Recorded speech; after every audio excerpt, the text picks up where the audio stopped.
কেমন আছেন বন্ধুরা? সবাই নিশ্চয়ই ভালো আছেন। কেমন লাগছে আমার গল্প পাঠ? কমেন্ট সেকশনে জানাতে ভুলবেন না কিন্তু। আজকে আপনাদের শোনাবো ডক্টর দীপক চন্দ্রর লেখা পৌরাণিক প্রেম কথা গল্পগ্রন্থ থেকে একটি অসাধারণ গল্প, দহন। মা সরস্বতীর নাম নিয়ে সবার জয় হোক, মঙ্গল হোক। শুরু করছি গল্প দহন। কুন্তী ও কৌন্তেয়দের সঙ্গে কৃষ্ণা যেদিন হস্তিনাপুরে কৌরব বধূ হয়ে এলো, সেদিন তাদের সঙ্গে পাঞ্চাল রাজপুত্র শিখণ্ডী, যদুপতি কৃষ্ণ সহ বহু মাননীয় ব্যক্তিত্ব ছিল। ভীষ্ম সকলকে সমাদরে গ্রহণ করেন। নববধূ কৃষ্ণাকে পথ দেখিয়ে রাজ অন্তঃপুরে নিয়ে গেলেন। সেখানে যদুপতি কৃষ্ণ নতুন আত্মীয় ও বান্ধবদের সঙ্গে ভীষ্মকে পরিচয় করে দিল। ভীষ্মের সকৃতজ্ঞ দুটি চোখ অতিথিদের অনুসরণ করতে করতে শিখণ্ডীর চোখের উপর স্থির হয়ে রইল। বুকের ভেতর মৃদু বিদ্যুৎ প্রবাহ বয়ে গেল। বোকা উৎকর্ণ চোখ মেলে ভীষ্ম কিছুক্ষণ বাক্যহারা হয়ে রইল। বিবর্ণ মুখে তার উদাস অন্যমনস্কতা লক্ষ্য করে কৃষ্ণের অধরে হাসি ফুটল। বলল, ইনি পাঞ্চাল রাজপুত্র শিখণ্ডী, কৃষ্ণার অগ্রজ। বিস্ময় বিমূঢ় হয়ে ভীষ্ম ওর দিকে তাকিয়ে সভয়ে মৃদুস্বরে প্রশ্ন করল, ইনি কি ছদ্মবেশী কোনো রমণী না পুরুষ? কৃষ্ণের অধরে কৌতুক হাসি। ভীষ্মের উৎকণ্ঠিত উদ্বেগের মধ্যে যে একটা লুকোনো রহস্য আছে, কৃষ্ণ তা বুঝেই বলল, আপনার প্রশ্ন বড় অদ্ভুত পিতামহ। রাজপুত্র শিখণ্ডীর পান পাতার মতো মুখখানায় একটা মেয়েলি ভাব আছে। বলতে কি, তার দেহের গড়নও নারীর মতো। পুরুষালী ভাব নেই বললেই হয়। ভীষ্ম বিমর্ষভাবে মাথা নেড়ে বলল, এমন গড়নের পুরুষ আগে দেখিনি। এমনকি ওর কণ্ঠস্বর রমণীর মতো। কেউ না বললে পুরুষ বেশি রমণী বলে ভ্রম হয়। কৃষ্ণের অধরে টেপা হাসি। জীবন রহস্য বোঝার কৌতুকে মুখের হাসিটি গোলাকার হয়েছিল। বলল, শিখণ্ডীর দৈহিক গড়ন নিয়ে এমন সংশয় হওয়া স্বাভাবিক, কিন্তু বিশাল পৃথিবীতে এরকম গড়ন মাঝে মধ্যে চোখে পড়ে। আপনি তো কত সময় বিস্ময় প্রকাশ করে বলেছেন, বাসুদেব বিধাতা তোমাকে রমণী করতে করতে পুরুষ করেছেন।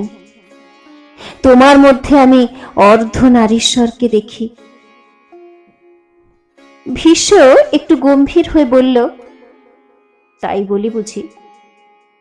এই মুহূর্তে ভীষ্মের মধ্যে এক নতুন প্রতিক্রিয়া শুরু হলো।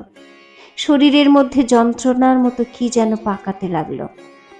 সেটা কোনো রাগের কিংবা অপমানের নয়, আতঙ্কের। ভীষ্মের মনে হলো চারদিক থেকে এক অশুভ সংকেত উন্মাদ ঝড়ের মতো ছুটে আসছে হস্তিনাপুরের দিকে। হয়তো সব লণ্ডভণ্ড করে দেবে এখনই। অনুভূতির রন্ধ্রে রন্ধ্রে ভীষ্ম সেই অশুভ সংকেত টের পাচ্ছিল। বোধহয় তার অস্তিত্বের শিকড় মূলোৎপাটন করতে শিখণ্ডী হস্তিনাপুরে পদার্পণ করেছে। ভীষ্মকে অত্যন্ত বিমর্ষ ও শ্রান্ত দেখালো। মনে হলো এর মধ্যে কি যেন ঘটে গেছে। ডুবুরির মতো মনের অবগাহনে ডুব দিয়ে কৃষ্ণ তার প্রতিক্রিয়া অনুভব করে। কৌতুক করে বলল, এমন এক দিনে আপনাকে বিবর্ণ বিষণ্ণ দেখব ভাবিনি, অথচ একটু আগেও প্রফুল্লিত দেখেছি। হঠাৎ শিখণ্ডীর সঙ্গে চোখে চোখে মিলন হওয়ার পরই মনে হলো সূর্য যেন রাহু কবলিত হয়েছে। কৃষ্ণের কথায় ভীষ্ম চমকালো। আশ্চর্য লাগলো। কৃষ্ণ কি তবে তার ভেতরটা দেখতে পেল? একটা মানুষ ভিতরে ভিতরে দুঃখের দহনে পুড়ে ছাই হয়ে যাচ্ছে, অনুশোচনার জ্বালায় জ্বলছে। তা যদি অন্তর্যামী ঈশ্বরের মতো করে মুখ ফুটে বলার আগেই কৃষ্ণ দেখতে পায়, তাহলে তার কাছে নিজের মনের কথা নিবেদন করলে বোবা পাপের ভার তাতে হয়তো কিছুটা হালকা হবে। সত্যি বোবা কান্না বুকে করে যারা কাজ করে, কর্তব্য করে, তাদের কষ্টের বোঝাটা বাইরে থেকে কেউ দেখতে পায় না। ভারী দমবন্ধ এই বোবা পাথরের ভারে সে যে কত শ্রান্ত কৃষ্ণ তা দেখে ফেলেছে। তার দৃষ্টি জীবনের গভীর অবধি শুধু পৌঁছয় না, জীবনের গভীর থেকে সমবেদনার কথা উঠে আসে। এজন্য লোকে তাকে মন চোর বলে, কেউ বা বলে চিন্তা হরণ। একটু ইতস্তত করে ভৃশ্য বলল, কৃষ্ণ, আমি এক নারীকে চিনতাম, মহীয়সী সে নারী। তাকে দেখার সৌভাগ্য তোমার হয়নি, তুমি তখন ভূমিষ্ঠই হওনি। সে এখন বিস্মৃতা, কেবল আমি ভুলতে পারিনি তাকে। হয়তো এ জীবনে কোনোদিন ভুলতেও পারবো না। তার কাছে আমার অনেক অপরাধ জমা হয়ে আছে, আমার ভুলের কোনো প্রায়শ্চিত্ত করা হয়নি। শিখণ্ডীকে দেখে মনে হয় সেদিন আর খুব দূরে নয়। আমার প্রায়শ্চিত্ত একান্ত আমারই, কিন্তু আমার পাপের তাপ যদি কৌরব বংশের গায়ে লাগে, তাহলে আর একটা লঙ্কা কাণ্ড হয়ে যেতে পারে। মনে সেই আশঙ্কা আমাকে শ্রান্ত ক্লান্ত করে তুলেছে। এমন করে উদ্বিগ্ন মনের অসহায়তার কথা কারো কাছে বলা যায় না। তবু তোমায় যে কেন বললাম মনই জানে। হয়তো মন একজন সমব্যথিক হচ্ছে। আমি কারো অনুকম্পা কিংবা সমবেদনা চাই না, তবু তোমার রাহু কবলিত শব্দটির মধ্য দিয়ে এমন কিছু লুকোনো ছিল, যার অনাস্বাদিত বোধ বিশ্বাসঘাতকের মতো হঠাৎ করে সহস্র হাতে ছুরি মারল আমার বুকে নয়, আমার বিবেককে। অমনি এক গভীর অপরাধ বোধ এবং অনুশোচনা থেকে কি সব জমে থাকা জিনিস টিনিস ফিনকি দিয়ে বেরিয়ে এলো। আমার এই দুর্বলতার কথা এই মুহূর্তে তোমার চেয়ে বেশি কেউ জানে না। কৃষ্ণের প্রশান্ত আখি তারায় বিস্ময়, মন দিয়ে ভীষ্মের কথা শুনল। বিদ্যুৎ চমকের মতো হঠাৎই হৃদয়ে বাঁধা পড়ে গেল পিতামহের অনুতাপিত অন্তরের অনুশোচনা। তার সঙ্গে হৃদয়ের অন্তরঙ্গ যোগ ঘটানোর জন্য কৃষ্ণ পিতামহের মনের অবস্থার উপর একটা একটা করে কথা বসাতে লাগলো। বলল, দ্রুপদ রাজার কাছে শুনেছি শিখণ্ডী স্বপ্ন দিয়ে এসেছে। কাশীরাজ কন্যা অম্বাই মহাদেবের বরে শিখণ্ডী হয়ে জন্মগ্রহণ করেছে। ভীষ্ম সহসা শান্ত ও মৌন হয়ে গেল। শিখণ্ডীকে দেখার পরই তার সব ভালো লাগার স্বাদ বিস্বাদ হয়ে গেল। কিচ্ছু ভালো লাগছিল না। আম্মার কথা মনে পড়ল, চোখের কোণ দুটো জ্বালা জ্বালা করতে লাগলো। কক্ষে একা বসেছিল ভীষ্ম। জন্মান্তর বাদে বিশ্বাসী মনটা ভীষণভাবে নাড়া খেল। বহুকাল পরে আম্মাকে মনে পড়ল। বুকের ভেতরটা তার শিরশির করে উঠল। দপ করে স্মৃতি জ্বলে উঠল। 50 বছর আগের ঘটনা। তবু কি আশ্চর্য, সেই দৃশ্য ও ঘটনাগুলো এখনো মনের ভেতর সেই রকমই আছে। কাল তাকে জীর্ণ করেনি, বরং আরো উজ্জ্বল করেছে। ভীষ্ম স্পষ্ট দেখতে পাচ্ছিল কাশীরাজের কন্যাদের স্বয়ম্বর সভায় উপস্থিত হয়ে অম্বা, অম্বিকা, অম্বালিকাকে স্বয়ম্বর সভায় উপস্থিত পানি প্রার্থী রাজন্যবর্গের সম্মুখে বলপূর্বক অপহরণ করলে কেউ তাকে বাধা দিল না, কিংবা তার কাজের প্রতিবাদ করল না। যে যার জায়গায় বসে রইল, মেয়েরা নির্বিবাদে তার অনুগমন করল। ভীষ্মের কন্যা অপহরণের মূলে ছিল হস্তিনাপুরকে কাশীরাজের তাচ্ছিল্য করার স্পর্ধা। হস্তিনাপুরের প্রাপ্য সম্মান, মর্যাদা এবং গৌরব ভারতবর্ষের রাজন্যবর্গের কাছে ছোট করে তোলার অপরাধে ভীষ্ম বীর্যের দম্ভে কাশীরাজের রাজকীয় মর্যাদাকে মাটিতে মিশিয়ে দিয়ে অপমানের প্রতিশোধ নিল এবং নিমন্ত্রিত রাজন্যবর্গের প্রত্যাশায় আঘাত হেনে হস্তিনাপুরের অপমানের বেদনাকে তাদের হৃদয়ের কাছে পৌঁছে দিল। ভীষ্মের মন থেমেছিল না। অন্তহীন কালচক্রের মধ্যে তার মন পরিভ্রমণ করছিল। সেখানে অম্বাকে বারে বারে সে দেখছিল, কখনো হস্তিনাপুরে, কখনো শাম্ব রাজ্যে। বীর্যের দম্ভে অম্বা যে ভীষ্মের জীবনে বাস্তব সমস্যা হয়ে উঠবে অপহরণের সময়, সে কথা মনে হয়নি। সময়ের গতি তখন এতই দুরন্ত ছিল যে ক্রোধের বশে ঝোঁকের মাথায় কাশীরাজ কন্যাদের তুলে আনার সময় ভীষ্ম জানতে চায়নি কার কি অসুবিধে। বিচিত্র বীর্যের সঙ্গে 3 কন্যার বিবাহ বন্ধনের সময় জানতে পারল অম্বা ছিল সৌভরাজ শাল্যর বাগদত্তা। সংকটের সেই সূচনা। অম্বার সমস্যা তার ভুল হওয়ার জন্য অনুশোচনার অন্ত ছিল না। অম্বার কথা মনে হওয়ার সঙ্গে সঙ্গে মন খারাপ হয়ে গেল। প্রায় 50 বছর আগের কথা। তবু কি বিস্ময় মনের মধ্যে এখনো তার উদ্বিগ্ন কণ্ঠস্বর শুনতে পায়। ভীষ্ম অপরাধীর মতো সত্যবতীর সামনে দাঁড়িয়ে ব্যাকুল কণ্ঠে প্রশ্ন করল, অম্বার কিছু হবে না তো মা? সৌভরাজ আমার ভুলের ক্ষমা করবে তো? অম্বাকে স্ত্রী বলে মেনে নেবে তো? অম্বা যদি একবারটি চিৎকার করে তার মনের কথা বলতো, তাহলে এমন করে আমায় দুশ্চিন্তায় কাটাতে হতো না। সৌভরাজ ওকে পত্নীরূপে গ্রহণ না করা পর্যন্ত আমার স্বস্তি নেই। আমি নিজে তার কাছে মার্জনা চাইব। এজন্য যদি কটু কথাও শুনতে হয়, মুখ বুজে মেনে নেব। সত্যবতী ভীষ্মের কাতর জিজ্ঞাসার প্রত্যুত্তরে কি বা বলতে পারে। মিনমিন করে বলল, কি বলবো বাপু, জানি না। তবে অম্বার দৃঢ় বিশ্বাস শাল্যরাজ ওর প্রতীক্ষায় থাকবে। থাকলে ভালো। তুমি বাপু 7-5 না ভেবে যত সত্তর পারো শাল্যরাজের কাছে পাঠিয়ে দাও। তারপর ওর অদৃষ্টে যা আছে তা হবে। তুমি বা কি করবে? ওর অদৃষ্টে এটা লেখা ছিল বলে হয়েছে। হয়তো এটাই ছিল তোমাদের দুজনের নিয়তি। ভয়ে ভয়ে ভীষ্ম বলল, তোমার কথা শুনে আমার আরো ভয় করছে। ও প্রত্যাখ্যাত হলে নিজেকে আমি ক্ষমা করতে পারবো না। খারাপটা যদি হয়, তাহলে ও কি করবে, কোথায় দাঁড়াবে? এই ভাবনাটা যন্ত্রণার মতো আমার স্নায়ুর মধ্যে ছড়িয়ে পড়ছে।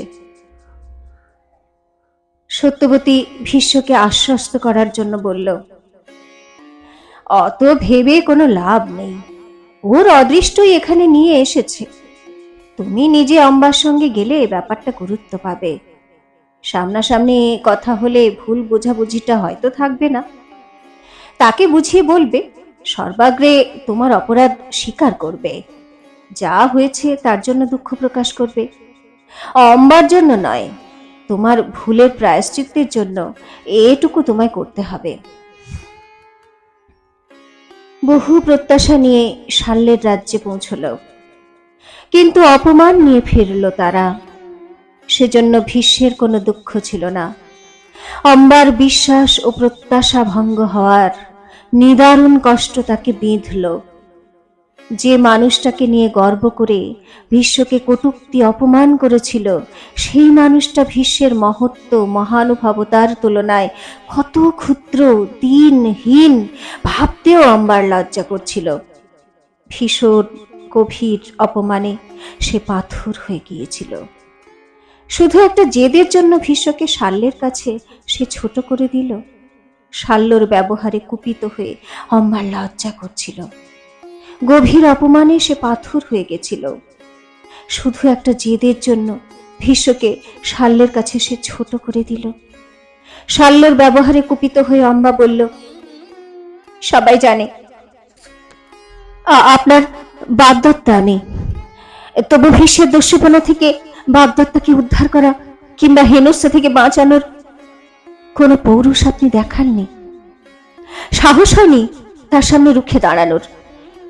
যে ঘটনার জন্য আমি দায়ী নই, তার জন্য আমাকে দায়ী করলে আপনার নির্বীর্য পৌরুষের অক্ষমতাই প্রকট হয়। আমাকে অস্বীকার করলে আপনার গৌরব বাড়বে না, এতে অপযশ হবে। বাগদান অস্বীকার করে কার্যত মহামতি ভীষ্মের উপর আপনার ক্রোধ, ঈর্ষা, আক্রোশের প্রতিশোধ নিচ্ছেন। ভীষ্মের মতো মানুষ হতে হলে চরিত্রের ঝোর লাগে। আপনার মধ্যে সে ব্যক্তিত্ব কোথায়? শাল্য করতালি দিয়ে বলল, চমৎকার! মহামতি ভীষ্ম থাকতে আমার কাছে এলে কেন? তার সঙ্গেই থাকো, সে যখন হরণ করেছে তখন বহনও করবে। প্রত্যাখ্যানের অপমানে অম্বা কেঁদে ফেলল। ভীষ্ম নির্বিকার। সহসা অসহায় আক্রোশে অম্বার মুখখানা হিংস্র হয়ে উঠল।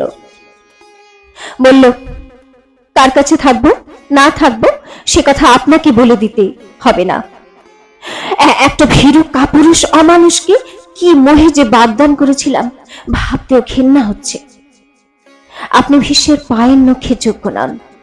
তার পবিত্র নাম আপনার মতো মনুষ্যবর্জিত, বিবেকহীন, ঈর্ষাপরায়ণ, নির্বীর্য মানুষের মুখে শোভা পায় না। শাল্য কর্কশ কণ্ঠে বলল, তোমার স্পর্ধা দেখে আমি অবাক হচ্ছি। এই মুহূর্তে তুমি আমার রাজ্য ছেড়ে চলে যাও। আমাকে নিয়ে ভীষ্ম হস্তিনাপুরে ফিরল খালি হাতে। রথে তাদের কোনো কথা হলো না। অম্বার মৌন প্রতিবাদ মর্মের গভীরে কত জোরে আঘাত হানতে পারে সে অবস্থায় না পড়লে জানা যায় না। ভীষ্ম টের পাচ্ছিল অম্বার মনের কোণে জমে ওঠা অবজ্ঞার ঘৃণা সাপের বিষের মতো নিঃশব্দে ভীষ্মকেই উগরে দিল। সেই তীব্র বিষের জ্বালায় জ্বলতে লাগলো তার সারা মন প্রাণ। জিতেন্দ্রীয় ভীষ্ম প্রবল পরাক্রান্ত ও অমিত বীর্যশালী হয়েও কি দারুণ ভাবে হেরে গেল একটা মেয়ের কাছে, যার কোনো প্রতিদ্বন্দ্বী নেই, প্রতিযোদ্ধা নেই, পাঁচজনের কাছে যার শির কখনো নত হয়নি। সে অম্বার সামনে মুখ উঁচু করে দাঁড়াতে পারছিল না। একটা গভীর অপরাধী লজ্জায় অগৌরবে তার মাথা হেঁট হয়ে যাচ্ছিল। এ কি কোনো দুর্বলতা তার? বাইরের একটা অবস্থার কাছে অসহায়ভাবে হেরে যেতে বাধ্য হওয়ার উপর সত্যি কোনো হাত থাকে না নিজের, তবু নিজের কারণেই মনের কাছে হেরে যেতে হয়। অম্বার দুর্ভাগ্যের জন্য নিজেকে দায়ী মনে করে ভীষ্ম, কিন্তু যা হয়ে গেছে তার তো কোনো চারা নেই। এখন কি করলে অম্বার মনের ক্ষত দূর হয় এবং তার আগামী জীবনটা সুন্দর হয় তার কথাই ভাবতে হলো তাকে। কিন্তু সে ভাবনাও বেশি দূর অগ্রসর হয় না, কারণ জীবনের দ্বার পরিগ্রহ করবে না বলে পিতার কাছে সত্যবদ্ধ। লালনা প্রিয় পিতার কামতৃষ্ণার যুপকাষ্ঠে নিজের বাসনাকে বলি দিয়েছে। যদি এরকম কোনো কঠিন পণ না করত তাহলে এই মানসিক যন্ত্রণা থাকতো না তার। আমাকে জীবন সঙ্গিনী করে তার ক্ষতের প্রলেপ দিতে পারত।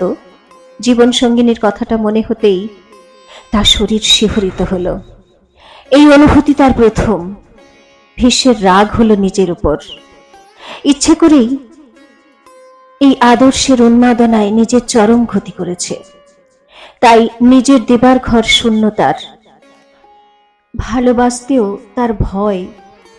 মানুষের জীবনে সবকিছুই বোধহয় অবধারিত থাকে, সে নিজে কিছু করে না, নিয়তি করে, আর তার জন্য দায়ী হয় সে। মানুষ শুধু নিমিত্তের ভাগী।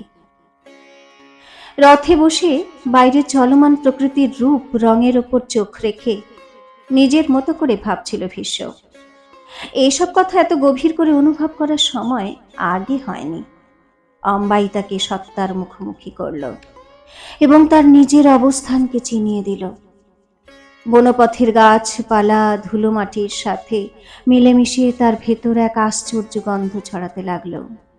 যেতে যেতে বারংবার মনে হচ্ছিল অজান্তেই তার জীবনে কত কি চুরি হয়ে গেছে। ভীষ্মের খুব অনুশোচনা হলো। অম্বার জন্য সে এখন কি বা করতে পারে। অনুতপ্ত মনকে শান্ত করার জন্য বলল, সবই ভবিতব্য। অম্বার দুর্ভাগ্যের জন্য সে শুধু নিমিত্ত। একদিন মনের ঝড় থেমে গেলে সব ভুলে যাবে, সুস্থ জীবন স্রোতে ফিরবে। সব মানুষের জীবনে এমন অজস্র দুর্ঘটনা ঘটে, আবার সে তা কাটিয়েও ওঠে। বেশিরভাগ ক্ষেত্রে ভুলে গিয়ে নতুন করে বেঁচে ওঠে। অম্বা হয়তো ভুলে যাবে, কিন্তু সে কি পারবে ভুলতে? পারলে 50 বছর পরে আবার এত গভীর করে, স্পষ্ট করে, পুঙ্খানুপুঙ্খ ভাবে পুরানো কথা মনে পড়বে কেন? শিখণ্ডীকে দেখে তার অপরাধ প্রবণ মনটা প্রায়শ্চিত্তের জন্য এত উতলা হলো কেন? নির্জন ঘরে ভীষ্মের বড় একা আর অসহায় লাগছিল। কিন্তু অম্বার চিন্তা তার মনের সঙ্গে তীরের মতো গেঁথে রইল। সত্যি তো, একটা মেয়ে সারা জীবনের আহ্লাদ, স্বপ্ন, স্বাদ, বাসনা জলাঞ্জলি দিয়ে কি করে সুখী হবে? অম্বাকে গ্রহণ করবে কে? বাগদত্তা স্বামীর দ্বারা সে পরিত্যক্ত, পিতার কাছে অচ্ছুত। তার দাঁড়ানোর মতো মাটি কোথায়? হস্তিনাপুরেই বা কোন অধিকারে থাকবে? এখানে সারা জীবন রক্ত সম্পর্কিত ভগিনীদের কাছে পরগাছার মতো হয়ে থাকার কোনো গৌরব নেই।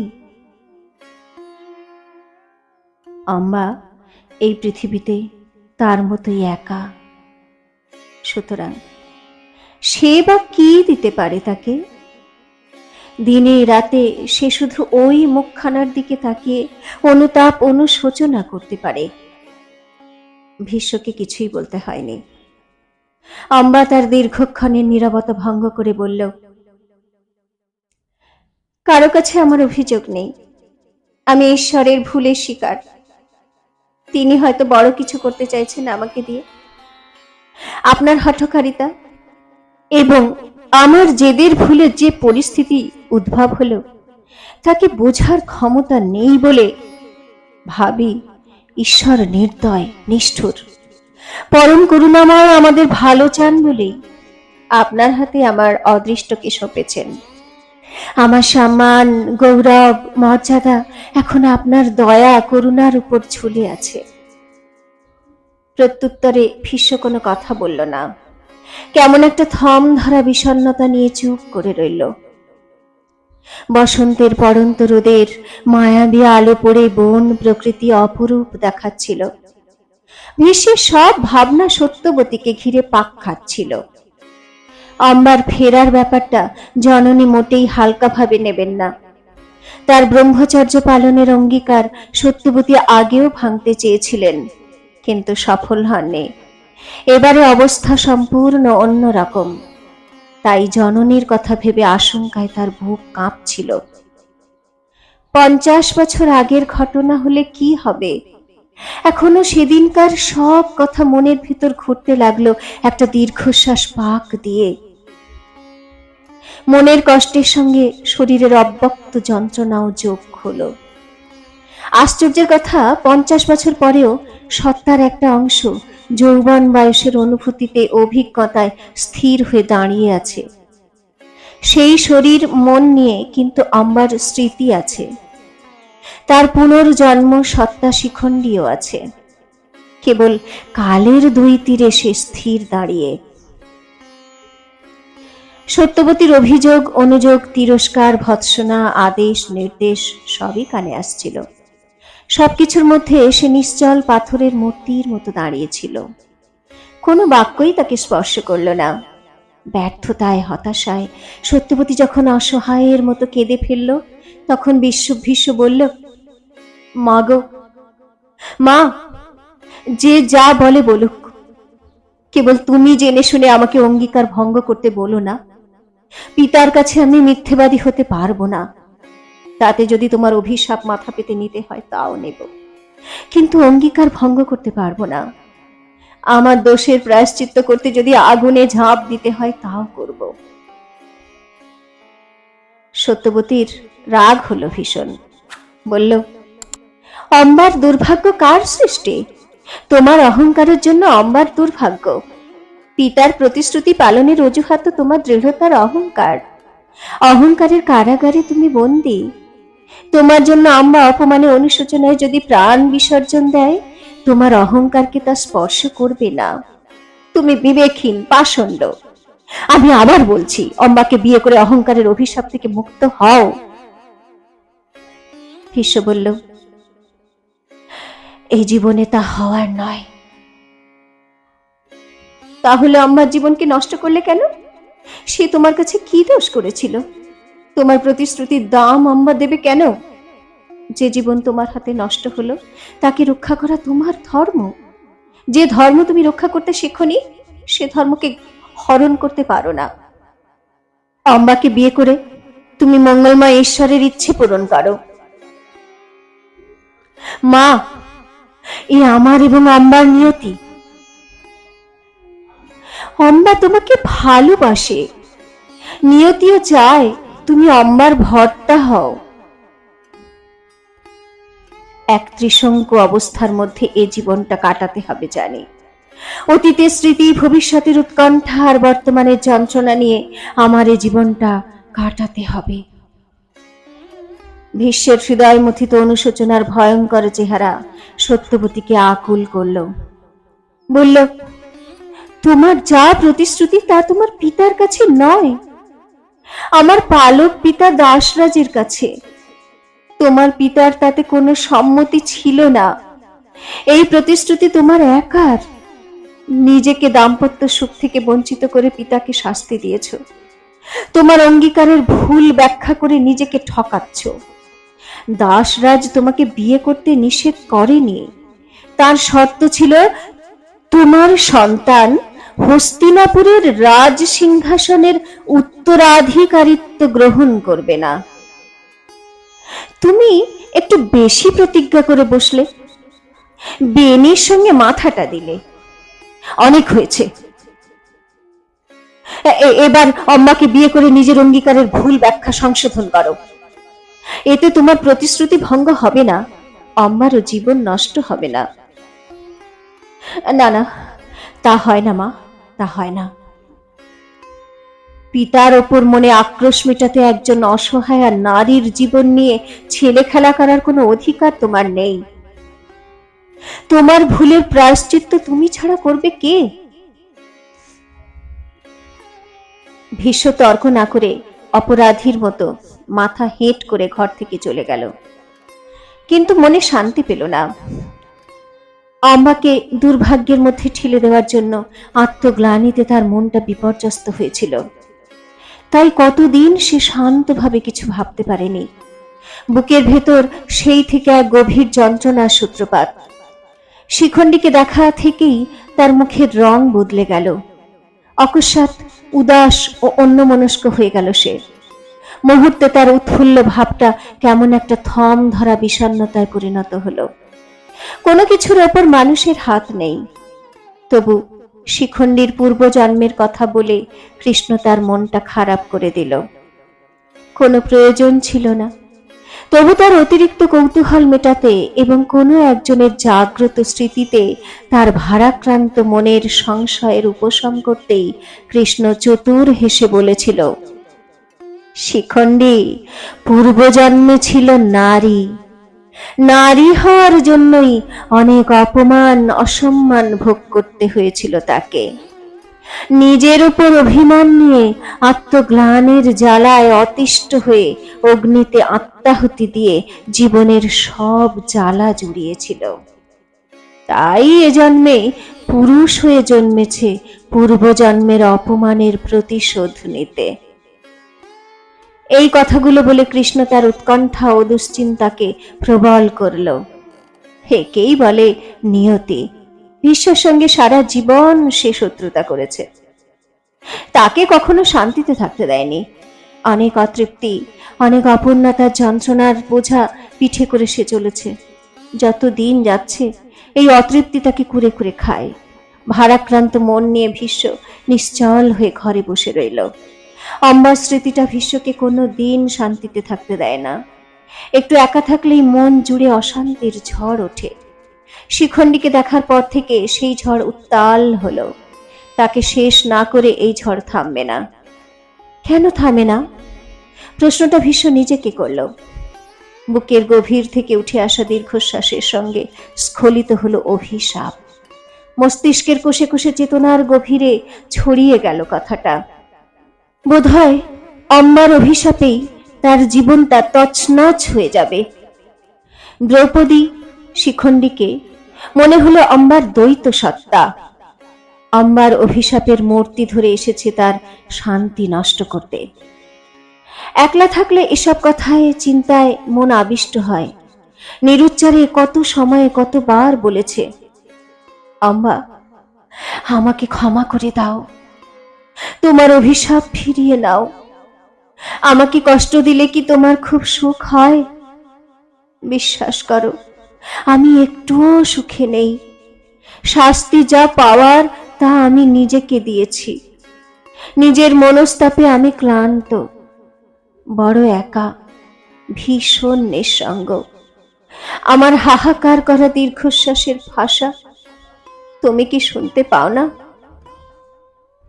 ঠিক সেই সময়ে অন্তরিক্ষ থেকে কে যেন হেসে উঠল আম্মার কণ্ঠে। বলেছিলাম একদিন তোমার ভুল ভাঙবে।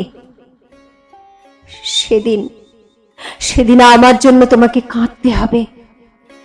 শপথ রক্ষার অহংকার করে আমার প্রেমকে যে অসম্মান করলে, আমার সম্ভাবনাময় জীবনকে যে নষ্ট করলো, তাকে আমি ক্ষমা করব?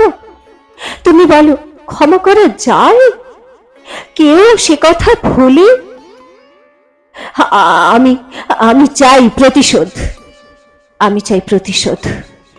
এক জন্মে না পারলে আর এক জন্মে তোমার মৃত্যুর কারণ হয়ে জন্মাবো।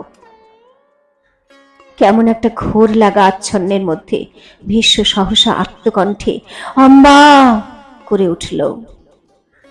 ঠিক সেই সময় শিখণ্ডীকে সঙ্গে করে কৃষ্ণ তার কাছে বিদায় নেওয়ার জন্য এসে দাঁড়ালো। ভীষ্মের আরতি শুনে অর্থপূর্ণ হাসল কৃষ্ণ। ভীষ্ম অপ্রস্তুতের মতো হাসল। বিমর্ষ মলিন সে হাসি। শিখণ্ডীর ওপর চোখ পড়তে তার মুখের ভাব বদলে গেল।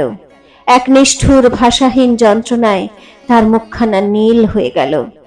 রাগ হলো কৃষ্ণের ওপর। কথা বলার উৎসাহ পেল না। কৃষ্ণ বলল, অনুমতি পেলে আমি যাত্রা করতে পারি। দ্রুপদ নন্দন শিখণ্ডীও আমার সঙ্গে যাত্রা করতে চায়। ভীষ্ম একটা শ্বাস ফেলে বলল, তোমরা যে থাকতে আসোনি জানি, কিন্তু এত তাড়াতাড়ি চলে যাবে জানতাম না। কথাটা বলা শেষ করে শিখণ্ডীর দিকে তাকালো ভীষ্ম। অমনি বিদ্যুৎ চমকানোর মতো চমকালো। ভেতরটা তার কেঁপে উঠল। মনে হলো শিখণ্ডী নয়, অম্বা যেন জ্বালা ভরা চোখে তাকিয়ে আছে তার দিকে। দুই চোখে তার তীব্র ভৎসনা। মুগ্ধ বিস্ময়ে শিখণ্ডী ভীষ্মের দিকে চেয়ে রইল। তার ওই দৃষ্টির সম্মুখে নিজেকে ভীষ্মের ভীষণ বিপন্ন ও অসহায় মনে হলো। কিছুক্ষণ অস্বস্তিকর নীরবতার মধ্যে কাটল। শিখণ্ডী বেশ বুঝতে পারছিল ভীষ্ম কিছু লুকোতে চাইছে। ভীষ্মকে চুপ করে থাকতে দেখে শিখণ্ডীর ভেতরটা নীরব রাগে মোচড় দিয়ে উঠল। তার নির্বাক স্তব্ধতা সইতে পারছিল না।